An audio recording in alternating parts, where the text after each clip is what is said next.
ಓಂ ಶಾಂತಿ. ಇಂದಿನ ದಿನಾಂಕ 7/8/2022.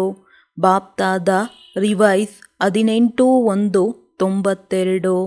ತಂದೆಯ ಜೊತೆ ಸ್ನೇಹದ ಚಿಹ್ನೆ ತಂದೆಯ ಸಮಾನರಾಗುವುದು. ಇಂದು ಬೇಅದ್ದಿನ ಮಾತಾಪಿತರ ಸನ್ಮುಖದಲ್ಲಿ ಇಡೀ ಬೇಅದ್ದಿನ ಪರಿವಾರವಿದೆ. ಕೇವಲ ಈ ಸಭೆಯಲ್ಲ, 4 ಕಡೆಯ ಸ್ನೇಹಿ ಸಹಯೋಗಿ ಮಕ್ಕಳ ಚಿಕ್ಕದಾದ ಬ್ರಾಹ್ಮಣ ಪರಿವಾರ, ಅತಿ ಪ್ರಿಯ ಮತ್ತು ಅತಿ ಭಿನ್ನ ಪರಿವಾರ, ಅಲೌಕಿಕ ಪರಿವಾರ, ಚಿತ್ರದಲ್ಲಿರುತ್ತ ವಿಚಿತ್ರ ಅಮೂಲ್ಯ ಪರಿವಾರವು ಸನ್ಮುಖದಲ್ಲಿದೆ. ಬಾಪ್ತಾದ ಅಮೃತ ವೇಳೆಯಿಂದ ಎಲ್ಲ ಮಕ್ಕಳ ಸ್ನೇಹದ ಮಿಲನವನ್ನಾಚರಿಸುವ ವರದಾನವನ್ನು ತೆಗೆದುಕೊಳ್ಳುವ ಮಧುರಾತಿ ಮಧುರ ವಾರ್ತಾಲಾಪವನ್ನು ಕೇಳಿಸಿಕೊಳ್ಳುತ್ತಿದ್ದೆವು. ಎಲ್ಲರ ಮನಸ್ಸಿನಲ್ಲಿ ಸ್ನೇಹದ ಭಾವನೆ ಮತ್ತು ಸಮಾನರಾಗುವ ಶ್ರೇಷ್ಠ ಕಾಮನೆ ಇದೆ. ಉಮಂಗ ಉತ್ಸಾಹವನ್ನು 4 ಕಡೆ ನೋಡಿದೆವು. ಇಂದಿನ ದಿನ ಮೆಜಾರಿಟಿ ಮಕ್ಕಳ ಮುಂದೆ ನಂಬರ್ 1 ಶ್ರೇಷ್ಠಾತ್ಮ ಬ್ರಹ್ಮ ಮಾತಾಪಿತಾ ಇಮರ್ಜ್ ರೂಪದಲ್ಲಿದ್ದರು. ಎಲ್ಲರ ಹೃದಯದಲ್ಲಿ ಇಂದು ವಿಶೇಷ ಪ್ರೀತಿಯ ಸಾಗರ ಬಾಪ್ತಾದರವರ ಪ್ರೇಮ ಸ್ವರೂಪವು ಪ್ರತ್ಯಕ್ಷದಲ್ಲಿ ನಯನಗಳ ಮುಂದೆ ಇತ್ತು. 4 ಕಡೆಯ ಸರ್ವ ಮಕ್ಕಳ ಸ್ನೇಹದ ಹೃದಯದ ಗೀತೆಯನ್ನು ಬಾಪ್ತಾದ ಕೇಳಿದೆವು.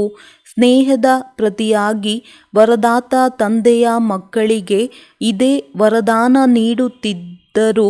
ಸದಾ ಪ್ರತಿ ಸಮಯ ಪ್ರತಿಯೊಬ್ಬ ಆತ್ಮನೊಂದಿಗೆ ಪ್ರತಿ ಪರಿಸ್ಥಿತಿಯಲ್ಲಿ ಸ್ನೇಹಿ ಮೂರ್ತಿ ಭವ ಎಂದು ತಮ್ಮ ಸ್ನೇಹಿ ಮೂರ್ತಿ, ಸ್ನೇಹದ ಗುಣ, ಸ್ನೇಹಿ ವ್ಯವಹಾರ, ಸ್ನೇಹದ ಸಂಬಂಧ ಸಂಪರ್ಕವನ್ನು ಬಿಡಬೇಡಿ, ಮರೆಯಬೇಡಿರಿ. ಯಾವುದೇ ವ್ಯಕ್ತಿ, ಪ್ರಕೃತಿ, ಮಾಯೆ ಎಂತಹದ್ದೇ ವಿಕಾರಾಳ ರೂಪ, ಜ್ವಾಲಾರೂಪವನ್ನು ಧಾರಣೆ ಮಾಡಿಕೊಂಡು ಸನ್ಮುಖ ಬರಲಿ. ಆದರೆ ವಿಕಾರಾಳ ಜ್ವಾಲಾರೂಪವನ್ನು ಸದಾ ಸ್ನೇಹದ ಶೀತಲತೆಯ ಮೂಲಕ ಪರಿವರ್ತನೆ ಮಾಡುತ್ತಾ ಇರಿ. ಈ ಹೊಸ ವರ್ಷದಲ್ಲಿ ವಿಶೇಷವಾಗಿ ಸ್ನೇಹವನ್ನು ಕೊಡಬೇಕು, ಸ್ನೇಹವನ್ನು ಪಡೆಯಬೇಕಾಗಿದೆ. ಸದಾ ಸ್ನೇಹದ ದೃಷ್ಟಿ, ಸ್ನೇಹದ ವೃತ್ತಿ, ಸ್ನೇಹಮಯಿ ಕೃತಿಯ ಮೂಲಕ ಸ್ನೇಹಿ ಸೃಷ್ಟಿಯನ್ನು ತಯಾರು ಮಾಡಬೇಕಾಗಿದೆ. ಯಾರಾದರೂ ಸ್ನೇಹ ಕೊಡದೇ ಇರಬಹುದು, ಆದರೆ ತಾವು ಮಾಸ್ಟರ್ ಸ್ನೇಹ ಸ್ವರೂಪ ಆತ್ಮರು, ದಾತನಾಗಿ ಆತ್ಮಿಕ ಸ್ನೇಹವನ್ನು ಕೊಡುತ್ತಾ ಹೋಗಿ. ಈಗಿನ ಜೀವಾತ್ಮರು ಸ್ನೇಹ ಅರ್ಥಾತ್ ಸತ್ಯ ಪ್ರೀತಿಗೆ ಬಾಯಾರಿದ್ದಾರೆ. ಸ್ನೇಹದ ಒಂದು ಗಳಿಗೆ ಅರ್ಥಾತ್ ಒಂದು ಹನಿಗೆ ಬಾಯಾರಿದ್ದಾರೆ. ಸತ್ಯ ಸ್ನೇಹವು ಇಲ್ಲದೆ ಇರುವ ಕಾರಣ ವ್ಯಾಕುಲರಾಗಿ ಅಲೆದಾಡುತ್ತಿದ್ದಾರೆ. ಸತ್ಯ ಆತ್ಮಿಕ ಸ್ನೇಹವನ್ನು ಹುಡುಕುತ್ತಿದ್ದಾರೆ. ಇಂತಹ ಬಾಯಾರಿದ ಆತ್ಮರಿಗೆ ಆಶ್ರಯವನ್ನು ನೀಡುವಂತಹ ತಾವು ಮಾಸ್ಟರ್ ಜ್ಞಾನಸಾಗರರಾಗಿದ್ದೀರಿ.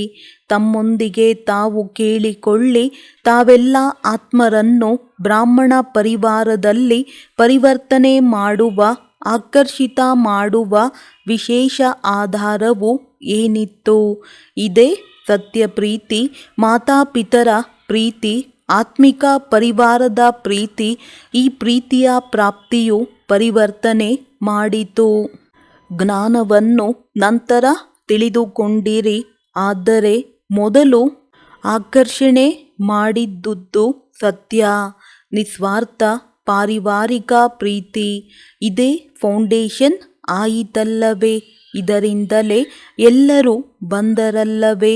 ವಿಶ್ವದಲ್ಲಿ ಲಕ್ಷಾಧೀಶ್ವರ, ಕೋಟ್ಯಾಧೀಶ್ವರರು ಬಹಳ ಮಂದಿ ಇದ್ದಾರೆ. ಆದರೆ ಪರಮಾತ್ಮನ ಸತ್ಯ ಪ್ರೀತಿಗೆ ಭಿಕಾರಿಯಾಗಿದ್ದಾರೆ. ಏಕೆ? ಲಕ್ಷ ಕೋಟಿಗಳಿಂದ ಈ ಪ್ರೀತಿ ಸಿಗುವುದಿಲ್ಲ. ವಿಜ್ಞಾನದವರು ಎಷ್ಟೇ ಅಲ್ಪಕಾಲದ ಸುಖದ ಸಾಧನಗಳನ್ನು ವಿಶ್ವಕ್ಕೆ ನೀಡಿದ್ದಾರೆ, ಆದರೆ ಎಷ್ಟು ದೊಡ್ಡ ವೈಜ್ಞಾನಿಕ ಸಾಧನಗಳನ್ನು ತಯಾರಿಸುತ್ತಿದ್ದಾರೆಯೋ. ಮತ್ತಷ್ಟು ಸಂಶೋಧನೆ ಮಾಡೋಣ, ಇನ್ನೂ ಸಂಶೋಧನೆ ಮಾಡೋಣವೆಂಬುದರಲ್ಲಿಯೇ ಮುಳುಗಿದ್ದಾರೆ. ಸಂತುಷ್ಟತೆಯ ಅನುಭೂತಿ ಇಲ್ಲ. ಮತ್ತಷ್ಟು ಮಾಡೋಣ ಎಂಬುದರಲ್ಲಿಯೇ ಸಮಯವನ್ನು ಕಳೆಯುತ್ತಾರೆ. ಅವರ ಸಂಸಾರವೇ ಸಂಶೋಧನೆ ಮಾಡುವುದಾಗಿ ಬಿಟ್ಟಿದೆ. ತಮ್ಮ ಹಾಗೆ ಸ್ನೇಹ ಸಂಪನ್ನ ಜೀವನದ ಅನುಭೂತಿ ಇಲ್ಲ. ರಾಜನೇತರನ್ನು ನೋಡಿ ತಮ್ಮ ಕುರ್ಚಿಯನ್ನು ಸಂಭಾಲನೆ ಮಾಡುವುದರಲ್ಲಿ ತೊಡಗಿದ್ದಾರೆ. ನಾಳೆ ಏನಾಗುವುದೋ ಎಂಬ ಚಿಂತೆಯಲ್ಲಿ ತೊಡಗಿದ್ದಾರೆ. ಮತ್ತು ತಾವು ಬ್ರಾಹ್ಮಣರು ಸದಾ ಪರಮಾತ್ಮನ ಪ್ರೀತಿಯ ಉಯ್ಯಾಲೆಯಲ್ಲಿ ತೂಗುತ್ತೀರಿ. ನಾಳೆಯ ಚಿಂತೆಯಿಲ್ಲ. ನಾಳೆಯ ಚಿಂತೆಯಾಗಲಿ ಸಾವಿನ ಚಿಂತೆಯಾಗಲಿ ಇಲ್ಲ. ಏಕೆ? ಏಕೆಂದರೆ ನಿಮಗೆ ತಿಳಿದಿದೆ, ಏನಾಗುತ್ತಿದೆಯೋ ಅದು ಒಳ್ಳೆಯದೇ, ಏನಾಗುವುದೋ ಅದು ಇನ್ನೂ ಒಳ್ಳೆಯದೇ. ಆದ್ದರಿಂದ ಒಳ್ಳೆಯದು ಒಳ್ಳೆಯದು ಎಂದು ಹೇಳುತ್ತಾ ಒಳ್ಳೆಯವರಾಗಿ ಬಿಟ್ಟಿದ್ದೀರಿ. ಬ್ರಾಹ್ಮಣ ಜೀವನ ಅರ್ಥಾತ್ ಕೆಟ್ಟದ್ದಕ್ಕೆ ಬೀಳ್ಕೊಡುಗೆ ನೀಡುವುದು ಮತ್ತು ಸದಾ ಎಲ್ಲವೂ ಒಳ್ಳೆಯದಕ್ಕಿಂತ ಒಳ್ಳೆಯದಾಗಿದೆ. ಇದರ ಶುಭಾಶಯಗಳನ್ನು ಆಚರಿಸುವುದು. ಈ ರೀತಿ ಮಾಡುತ್ತೀರಾ ಅಥವಾ ಇನ್ನೂ ವಿದಾಯಿ ನೀಡುತ್ತಿದ್ದೀರಾ? ಹೇಗೆ ಹಳೆಯ ವರ್ಷಕ್ಕೆ ಬೀಳ್ಕೊಡುಗೆ ಕೊಟ್ಟಿರಿ, ಹೊಸ ವರ್ಷಕ್ಕಾಗಿ ಶುಭಾಶಯ ನೀಡಿದಿರಲ್ಲವೇ? ಶುಭಾಶಯಗಳ ಪತ್ರಗಳು ಬಹಳಷ್ಟು ಬಂದಿವೆ. ಅನೇಕ ಮಕ್ಕಳ ಶುಭಾಶಯಗಳ ಪತ್ರಗಳು ಹಾಗೂ ಕಾರ್ಡುಗಳು ಬಂದಿವೆ. ಬಾಪ್ದಾದ ಹೇಳುವುದೇನೆಂದರೆ, ಹೇಗೆ ಹೊಸ ವರ್ಷದ ಪತ್ರಗಳನ್ನು ತಲುಪಿಸಿದ್ದೀರಿ ಅಥವಾ ಸಂಕಲ್ಪ ಮಾಡಿದ್ದೀರಿ? ಸಂಗಮ ಯುಗದಲ್ಲಿ ಪ್ರತಿ ಸೆಕೆಂಡ್ ಹೊಸದಲ್ಲವೇ? ಸಂಗಮ ಯುಗದ ಪ್ರತಿ ಸೆಕೆಂಡಿನ ಶುಭಾಶಯದ ಪತ್ರವನ್ನು ಕಳುಹಿಸಬೇಡಿ. ಪತ್ರಗಳನ್ನು ಸಂಭಾಲನೆ ಮಾಡುವುದೇ ಕಷ್ಟವಾಗಿ ಬಿಡುತ್ತದೆ. ಆದರೆ ಕಾರ್ಡಿನ ಬದಲು ರೆಕಾರ್ಡ್ ಇಟ್ಟುಕೊಳ್ಳಿರಿ. ಪ್ರತಿ ಸೆಕೆಂಡ್ ಹೊಸ ಅನುಭವ ಮಾಡಿದ್ದೇನಾ? ಪ್ರತಿ ಹೊಸ ಸೆಕೆಂಡ್ ಹೊಸ ಉಮಂಗ ಉತ್ಸಾಹ ಅನುಭವ ಮಾಡಿದ್ದೇನಾ? ಪ್ರತಿ ಸೆಕೆಂಡ್ ತನ್ನಲ್ಲಿ ನವೀನತೆ ಅರ್ಥಾತ್ ದಿವ್ಯತೆಯ ವಿಶೇಷತೆಯ ಯಾವ ಅನುಭವ ಮಾಡಿದೆನೋ ಅದಕ್ಕೆ ಶುಭಾಶಯಗಳನ್ನು ನೀಡುತ್ತೇವೆ.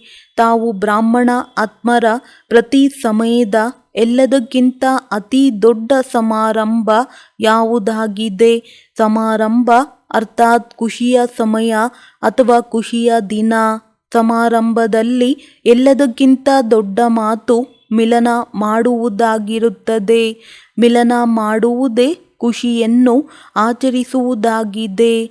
ತಮ್ಮೆಲ್ಲರ ಪರಮಾತ್ಮ ಮಿಲನ, ಶ್ರೇಷ್ಠ ಆತ್ಮರ ಮಿಲನ ಪ್ರತಿ ಸಮಯ ಆಗುತ್ತದೆ ಎಲ್ಲವೇ? ಅಂದ ಮೇಲೆ ಪ್ರತಿ ಸಮಯ ಸಮಾರಂಭವೇ ಆಯಿತಲ್ಲವೇ? ಆಡಿರಿ, ನಲಿಯಿರಿ ಮತ್ತು ತಿನ್ನಿರಿ, ಇದೇ ಸಮಾರಂಭವಾಗಿರುತ್ತದೆ. ಬ್ರಹ್ಮ ತಂದೆಯ ಭಂಡಾರದಿಂದ ತಿನ್ನುತ್ತೀರಿ. ಆದ್ದರಿಂದ ಸದಾ ಬ್ರಹ್ಮ ಭೋಜನವನ್ನು ತಿನ್ನುತ್ತೀರಿ. ಪ್ರವೃತ್ತಿಯವರೂ ಸಹ ತಮ್ಮ ಸಂಪಾದನೆಯಿಂದ ತಿನ್ನುವುದಿಲ್ಲ. ಸೇವಾ ಕೇಂದ್ರದಲ್ಲಿರುವವರು ಸೇವಾ ಕೇಂದ್ರದ ಭಂಡಾರದಿಂದ ತಿನ್ನುವುದಿಲ್ಲ. ಆದರೆ ಬ್ರಹ್ಮ ತಂದೆಯ ಭಂಡಾರದಿಂದ, ಶಿವ ತಂದೆಯ ಭಂಡಾರಿಯಿಂದ ತಿನ್ನುತ್ತೀರಿ. ನನ್ನ ಪ್ರವೃತ್ತಿಯೂ ಅಲ್ಲ, ನನ್ನ ಸೇವಾ ಕೇಂದ್ರವೂ ಅಲ್ಲ. ಪ್ರವೃತ್ತಿಯಲ್ಲಿದ್ದರೂ ಸಹ ಟ್ರಸ್ಟಿಯಾಗಿದ್ದೀರಿ. ತಂದೆಯ ಶ್ರೀಮತದ ಪ್ರಮಾಣ ನಿಮಿತ್ತರಾಗಿದ್ದೀರಿ. ಮತ್ತು ಸೇವಾ ಕೇಂದ್ರದಲ್ಲಿದ್ದರೂ ಸಹ ತಂದೆಯ ಸೇವಾ ಕೇಂದ್ರವಾಗಿದೆಯೇ ಹೊರತು ನನ್ನದಲ್ಲ. ಆದ್ದರಿಂದ ಸದಾ ಶಿವ ತಂದೆಯ ಭಂಡಾರಿಯಾಗಿದೆ. ಬ್ರಹ್ಮ ತಂದೆಯ ಭಂಡಾರವಾಗಿದೆ. ಈ ಸ್ಮೃತಿಯಿಂದ ಭಂಡಾರಿಯು ಸಂಪನ್ನವಾಗಿರುವುದು, ಭಂಡಾರವು ಸಂಪನ್ನವಾಗಿರುವುದು. ನನ್ನತನವನ್ನು ತಂದರೆ ಭಂಡಾರ ಮತ್ತು ಭಂಡಾರಿಯಲ್ಲಿ ಬರ್ಕತ್ ಇರುವುದಿಲ್ಲ. ಯಾವುದೇ ಕಾರ್ಯದಲ್ಲಿ ಒಂದು ವೇಳೆ ಯಾವುದೇ ಪ್ರಕಾರದ ಕೋಟ ಅಥವಾ ಕೊರತೆಯಾಗುತ್ತದೆ ಎಂದರೆ ಇದಕ್ಕೆ ಕಾರಣ ತಂದೆಯ ಬದಲು ನನ್ನತನದ ಕೋಟವಿದೆ. ಆದ್ದರಿಂದ ಕೊರತೆಯಾಗುತ್ತದೆ. ಕೊರತೆಗೂ ಕೋಟ ಶಬ್ದವನ್ನು ಹೇಳಲಾಗುತ್ತದೆ ಮತ್ತು ಅಶುದ್ಧಿಯ ಬೆರಕೆಗೂ ಕೋಟ ಶಬ್ದವನ್ನು ಹೇಳಲಾಗುತ್ತದೆ. ಹೇಗೆ ಚಿನ್ನದಲ್ಲಿ ಲೋಹವು ಬೆರಕೆಯಾಗುತ್ತದೆ ಎಲ್ಲವೇ, ಆದರೆ ಬ್ರಾಹ್ಮಣ ಜೀವನವಂತೂ ಪ್ರತಿ ಸೆಕೆಂಡ್ ಸಮಾರಂಭವನ್ನು ಆಚರಿಸುವ ಶುಭಾಶಯಗಳ ಜೀವನವಾಗಿದೆ. ತಿಳಿಯಿತೆ ಹೇಗೆ ಇಂದಿನ ದಿನ ತಾವೆಲ್ಲರೂ ಶಬ್ದದಿಂದ ದೂರವಾಗುತ್ತೀರಿ ಮತ್ತು ಬಾಪ್ ದಾದಾ ಯಾರು ಶಬ್ದದಿಂದ ದೂರವಿದ್ದಾರೆಯೋ ಅವರನ್ನು ಶಬ್ದದಲ್ಲಿ ತರುತ್ತೀರಿ. ಈ ಅಭ್ಯಾಸವು ಬಹಳ ಚೆನ್ನಾಗಿದೆ. ಈಗೀಗ ಬಹಳ ಶಬ್ದದಲ್ಲಿರುತ್ತೀರಿ. ಭಲೆ ಚರ್ಚೆ ಮಾಡುತ್ತಿರಬಹುದು. ಅಂತಹ ವಾತಾವರಣದಲ್ಲಿಯೂ ಸಂಕಲ್ಪ ಮಾಡಿದ ಕೂಡಲೇ ಶಬ್ದದಿಂದ ದೂರವಾಗಿಬಿಡಿ. ಸೆಕೆಂಡಿನಲ್ಲಿ ಶಬ್ದದಿಂದ ಭಿನ್ನ ಫರಿಷ್ಠಾ ಸ್ಥಿತಿಯಲ್ಲಿ ಸ್ಥಿತರಾಗಿಬಿಡಿ. ಈಗೀಗ ಕರ್ಮಯೋಗಿ, ಈಗೀಗ ಫರಿಷ್ಠಾ ಅರ್ಥಾತ್ ಶಬ್ದದಿಂದ ದೂರ ಅವ್ಯಕ್ತ ಸ್ಥಿತಿ ಇರಲಿ. ವಾತಾವರಣವು ಬಹಳ ಶಬ್ದದಿಂದ ಕೂಡಿದೆ. ಆದ್ದರಿಂದ ಶಬ್ದದಿಂದ ಭಿನ್ನವಾಗಲು ಸಮಯ ಬೇಕು ಎಂದಲ್ಲ. ಈ ರೀತಿ ಯಾಗಬಾರದು. ಏಕೆಂದರೆ ಅಂತಿಮ ಸಮಯದಲ್ಲಿ ನಾಲ್ಕಾರು ಕಡೆಯ ವ್ಯಕ್ತಿಗಳ ಪ್ರಕೃತಿಯ ಏರುಪೇರು ಮತ್ತು ಶಬ್ದವಿರುವುದು. ಕೂಗಾಡುವ, ಚೀರಾಡುವ ವಾಯುಮಂಡಲವೇ ಇರುವುದು. ಇಂತಹ ಸಮಯದಲ್ಲಿಯೇ ಸೆಕೆಂಡಿನಲ್ಲಿ ಅವ್ಯಕ್ತ ಫರಿಷ್ಠಾ ಸೋ ನಿರಾಕಾರಿ ಅಶರೀರಿ ಆತ್ಮನಾಗಿದ್ದೇನೆ ಎಂಬ ಅಭ್ಯಾಸವೇ ವಿಜಯಿಯನ್ನಾಗಿ ಮಾಡುವುದು. ಈ ಸ್ಮೃತಿಯೇ ಸ್ಮರಣೆ ಅರ್ಥಾತ್ ವಿಜಯ ಮಾಲೆಯಲ್ಲಿ ತರುವುದು. ಆದ್ದರಿಂದ ಈ ಅಭ್ಯಾಸವು ಈಗಿನಿಂದ ಅತಿ ಅವಶ್ಯಕವಾಗಿದೆ. ಅವರಿಗೆ ಪ್ರಕೃತಿ ಜೀತರು ಮಾಯಾಜೀತರೆಂದು ಹೇಳಲಾಗುವುದು. ಮಾಲೀಕರಾಗಿ ಬಲೆ ಮುಖದ ಸಂಗೀತವನ್ನು ನುಡಿಸಿರಿ, ಕಿವಿಗಳ ಮುಖಾಂತರ ಕೇಳಿರಿ. ಒಂದು ವೇಳೆ ಬೇಕಿಲ್ಲದಿದ್ದರೆ ಸೆಕೆಂಡಿನಲ್ಲಿ ಫುಲ್ ಸ್ಟಾಪ್, ಅರ್ಧ ಸ್ಟಾಪ್ ಅಲ್ಲ, ಫುಲ್ ಸ್ಟಾಪ್. ಇದೇ ಬ್ರಹ್ಮ ತಂದೆಯ ಸಮಾನರಾಗುವುದಾಗಿದೆ. ಸ್ನೇಹದ ಚಿಹ್ನೆಯು ಸಮಾನರಾಗುವುದಾಗಿದೆ. ನನ್ನ ಸ್ನೇಹವು ಹೆಚ್ಚಿನದಾಗಿದೆ ಎಂದು ಪ್ರತಿಯೊಬ್ಬರೂ ಹೇಳುತ್ತಾರೆ. ಯಾರ ಸ್ನೇಹವು ಬ್ರಹ್ಮ ತಂದೆಯೊಂದಿಗೆ ಹೆಚ್ಚಿನದಾಗಿದೆ ಎಂದು ಯಾರೊಂದಿಗಾದರೂ ಕೇಳಿರಿ. ನನಗೆ ಹೆಚ್ಚಿನದಾಗಿದೆ ಎಂದೇ ಎಲ್ಲರೂ ಹೇಳುತ್ತಾರೆ. ಒಂದು ವೇಳೆ ಹೇಗೆ ಸ್ನೇಹದಲ್ಲಿ ನನ್ನ ಸ್ನೇಹವು ಹೆಚ್ಚಿನದಾಗಿದೆ ಎಂದು ತಿಳಿಯುತ್ತೀರಿ, ಹಾಗೆಯೇ ಸಮಾನರಾಗುವುದರಲ್ಲಿಯೂ ತೀವ್ರ ಪುರುಷಾರ್ಥ ಮಾಡಿರಿ.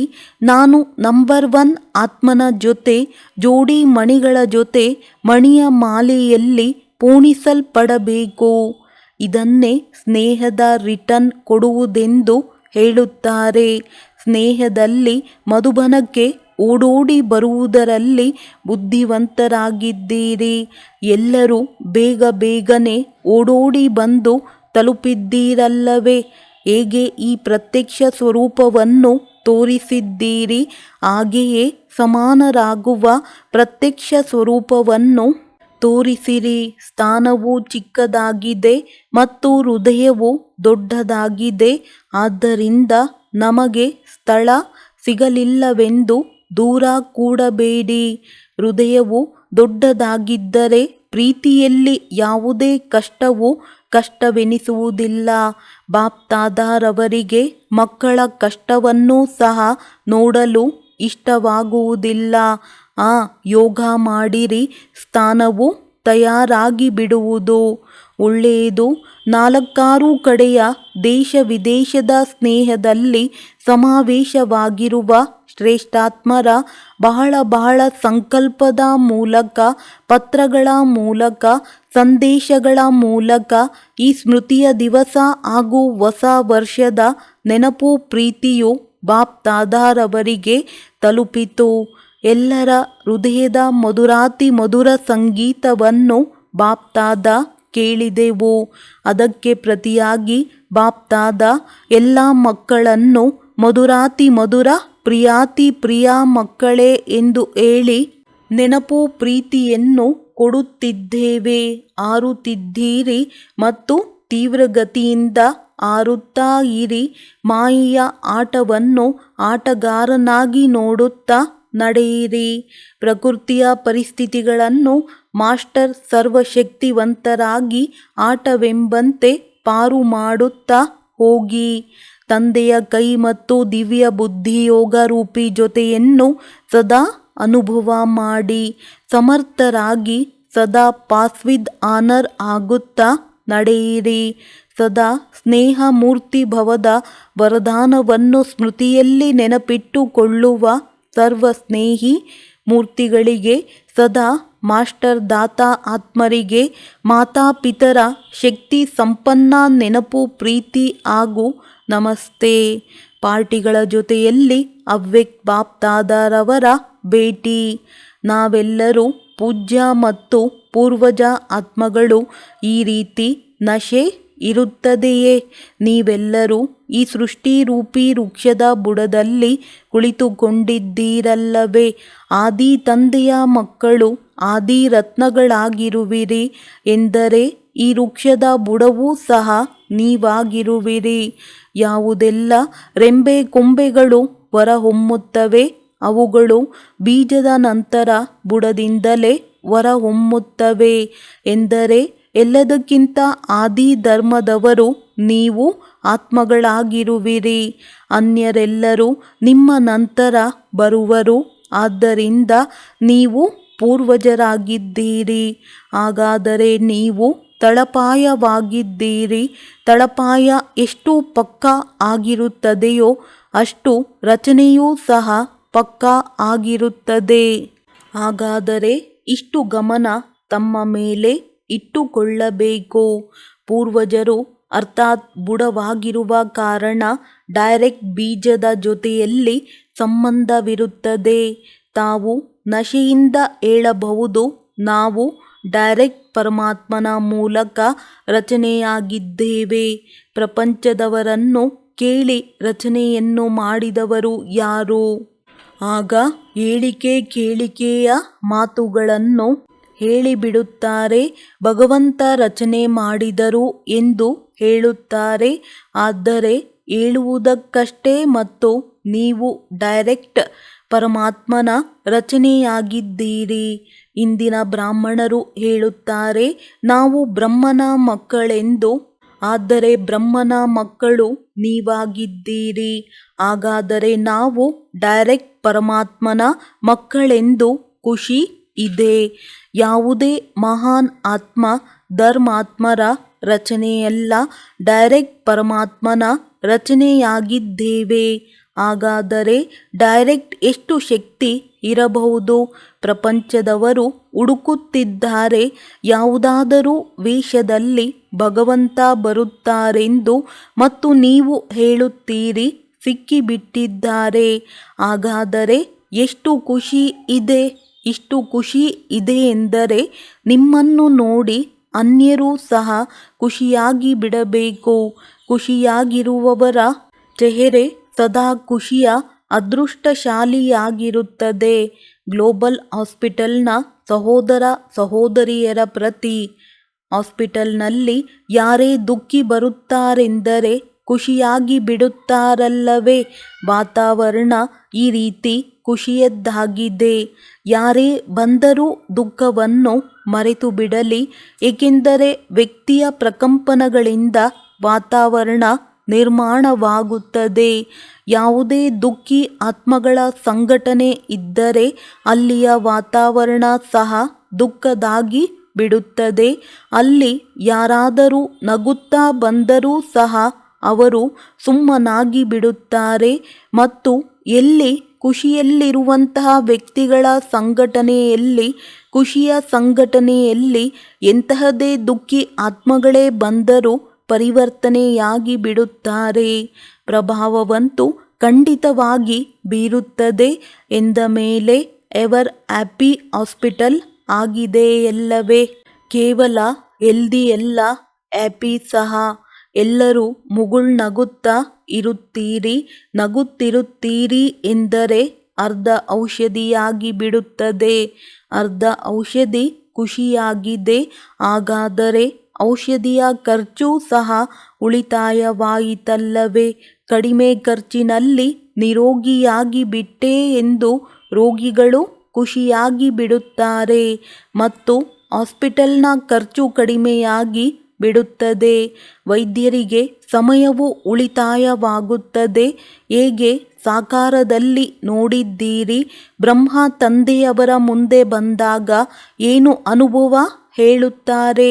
ಬಹಳ ಮಾತುಗಳನ್ನು ತೆಗೆದುಕೊಂಡು ಬರುತ್ತಿದ್ದರು. ಆದರೆ ತಂದೆಯವರ ಮುಂದೆ ಬಂದಂತೆ ಆ ಮಾತುಗಳ ಪರಿಹಾರ ಒಳಗಿಂದೊಳಗೆ ಸಿಕ್ಕಿ ಹೋಗುತ್ತಿತ್ತು. ಈ ಅನುಭವಗಳನ್ನು ಕೇಳಿದ್ದೀರಲ್ಲವೇ? ಈ ರೀತಿ ನೀವು ಡಾಕ್ಟರ್ಸ್ಗಳ ಮುಂದೆ ಯಾರೇ ಬರುತ್ತಾರೆಂದರೆ ಅರ್ಧ ರೋಗ ಬರುತ್ತಿದ್ದಂತೆಯೇ ಅಲ್ಲೇ ವಾಸಿಯಾಗಿ ಬಿಡಲಿ. ಎಲ್ಲ ಡಾಕ್ಟರ್ಸ್ ಈ ರೀತಿ ಇದ್ದೀರಲ್ಲವೇ? ಹೇಗೆ ತಂದೆ ಅಲೌಕಿಕ ಆಗಿದ್ದಾರೆ ಎಂದ ಮೇಲೆ ತಂದೆಯ ಮಕ್ಕಳು ಯಾವ ಕಾರ್ಯದ ನಿಮಿತ್ತರಾಗಿದ್ದಾರೋ ಅದು ಎಲ್ಲವೂ ಅಲೌಕಿಕ ಆಗಿದೆಯಲ್ಲವೇ? ನಿಮ್ಮೆಲ್ಲರ ಅಲೌಕಿಕ ಜೀವನವಿದೆಯೇ ಅಥವಾ ಸಾಧಾರಣ ಜೀವನವಿದೆಯೇ? ಎಷ್ಟೆಷ್ಟು ತಪಸ್ಸಿನಲ್ಲಿ ಮುಂದುವರಿಯುತ್ತಾ ಹೋಗುತ್ತೀರಾ ಅಷ್ಟೇ ನಿಮ್ಮ ಪ್ರಕಂಪನಗಳು ಬಹಳ ತೀವ್ರಗತಿಯಿಂದ ಕಾರ್ಯವನ್ನು ಮಾಡುತ್ತವೆ. ಒಳ್ಳೆಯದು. ಕಡಿಮೆ ಖರ್ಚು ಹೆಚ್ಚು ಪ್ರಾಪ್ತಿಯ ಆಸ್ಪತ್ರೆ ಆಗಿರಬೇಕು.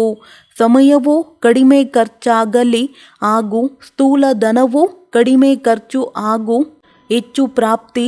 ಹೆಸರು ದೊಡ್ಡದು ಹಾಗೂ ಖರ್ಚು ಕಡಿಮೆ. ಇಂತಹ ಅಲೌಕಿಕ ಸೇವಾಧಾರಿಯಾಗಿದ್ದೀರಾ? ತಳಪಾಯ ಚೆನ್ನಾಗಿ ಹಾಕಿದ್ದೀರಲ್ಲವೇ? ಆಸ್ಪತ್ರೆ ಅನಿಸುತ್ತದೆಯೇ ಅಥವಾ ಯೋಗ ಭವನ ಅನಿಸುತ್ತದೆಯೇ? ಇಂತಹ ಶಬ್ದವಿರುತ್ತದೆ. ಇದು ಆಸ್ಪತ್ರೆಯಲ್ಲ, ಆದರೆ ಯೋಗ ಕೇಂದ್ರವಾಗಿದೆ, ಹ್ಯಾಪಿ ಹೌಸ್ ಆಗಿದೆ. ಇಂತಹ ಲೌಕಿಕದಲ್ಲೂ ಹ್ಯಾಪಿ ಹೌಸನ್ನಾಗಿ ಮಾಡುತ್ತೀರಾ? ಯಾರೇ ಒಳಗೆ ಹೋಗುತ್ತಾರೆಂದರೆ ನಗುತ್ತಲೇ ಇರುತ್ತಾರೆ. ಆದರೆ ಈ ಮನಸ್ಸಿನ ಮುಗುಳ್ನಗೆ ಇದೆಯೇ? ಅದಾಗುತ್ತದೆ ಸ್ವಲ್ಪ ಸಮಯಕ್ಕೋಸ್ಕರ ಹಾಗೂ ಇದಾಗಿದೆ ಸದಾ ಕಾಲಕ್ಕೋಸ್ಕರ. ಒಳ್ಳೆಯದು. ಸದಾ ಹರ್ಷಿತ ಮೂಡಿನಲ್ಲಿ ಇರಬೇಕು. ಏನೇ ಆಗಿಬಿಡಲಿ ಮೂಡ್ ಆಫ್ ಆಗಬಾರದು. ಯಾರೇ ನಿಂದನೆ ಮಾಡಲಿ, ಗ್ಲಾನಿ ಮಾಡಲಿ, ಆದರೆ ನೀವು ಸದಾ ಹರ್ಷಿತವಾಗಿರಬೇಕು. ಒಳ್ಳೆಯದು. ಓಂ ಶಾಂತಿ. ವರದಾನ: ಸಮರ್ಪಣಾ ಭಾವದಿಂದ ಸೇವೆ ಮಾಡುತ್ತಾ ಸಫಲತೆಯನ್ನು ಪ್ರಾಪ್ತಿ ಮಾಡಿಕೊಳ್ಳುವಂತಹ ಸತ್ಯ ಸೇವಾಧಾರಿ ಭವ. ಯಾರು ಸಮರ್ಪಣಾ ಭಾವದಿಂದ ಸೇವೆ ಮಾಡುತ್ತಾರೆ ಅವರೇ ಸತ್ಯ ಸೇವಾಧಾರಿಗಳು ಆಗಿದ್ದಾರೆ. ಸೇವೆಯಲ್ಲಿ ಸ್ವಲ್ಪವೂ ನನ್ನತನದ ಭಾವ ಇರಬಾರದು. ಎಲ್ಲಿ ನನ್ನತನವಿದೆ ಅಲ್ಲಿ ಸಫಲತೆ ಇರುವುದಿಲ್ಲ. ಯಾರಾದರೂ ಹೀಗೆ ತಿಳಿದರೆ ಇದು ನನ್ನ ಕೆಲಸ, ನನ್ನ ವಿಚಾರವಾಗಿದೆ, ಇದು ನನ್ನ ಜವಾಬ್ದಾರಿಯಾಗಿದೆ. ಈ ರೀತಿ ನನ್ನತನ ಬರುವುದರ ಅರ್ಥ ಮೋಹ ಉತ್ಪನ್ನವಾಗುವುದು. ಆದರೆ ಎಲ್ಲೇ ಇದ್ದರೂ ಸದಾ ಸ್ಮೃತಿ ಇರಲಿ, ನಾನು ನಿಮಿತ್ತವಾಗಿದ್ದೇನೆ. ಇದು ನನ್ನ ಮನೆಯಲ್ಲ, ಆದರೆ ಸೇವಾ ಸ್ಥಾನವಾಗಿದೆ. ಈ ಸೇವೆ ಸಮರ್ಪಣಾ ಭಾವದಿಂದ ನಿರ್ಮಾಣ ಮತ್ತು ನಷ್ಟಮೋಹಿಯಾಗಿ ಸಫಲತೆಯನ್ನು ಪ್ರಾಪ್ತಿ ಮಾಡಿಕೊಳ್ಳುತ್ತಾರೆ. ಸ್ಲೋಗನ್: ಸದಾ ಸ್ವಮಾನದ ಸೀಟ್ ಮೇಲೆ ಇದ್ದಾಗ ಸರ್ವಶಕ್ತಿಗಳು ನಿಮ್ಮ ಆದೇಶವನ್ನು ಒಪ್ಪಿಕೊಳ್ಳುತ್ತಾರೆ. ಒಳ್ಳೆಯದು. ಓಂ ಶಾಂತಿ.